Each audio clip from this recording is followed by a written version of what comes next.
যখনই মন খারাপ লাগবে আর মুড অফ থাকবে তোমরা কিন্তু এই ট্রিক্সটা সত্যি অ্যাপ্লাই করতে পারো, আর আমার কিন্তু খুবই কাজে দেয়।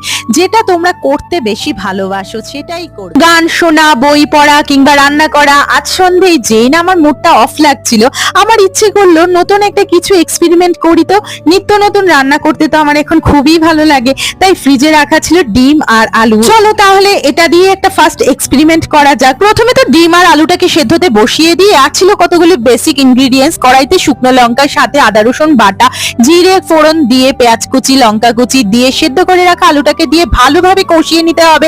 এরপর সেদ্ধ ডিমটাকে সুন্দরভাবে কেটে কষিয়ে রাখা আলুটাকে এমন ভাবে শেপ দিতে হবে ডিমটাকে মাঝে রেখে সুন্দরভাবে চপের মতো বানিয়ে নেব। আর হ্যাঁ, তোমাদের তো বলাই হয়নি কি বানাচ্ছি, এই যে ডিমের ডেভিল ট্রাই করলাম আর কি।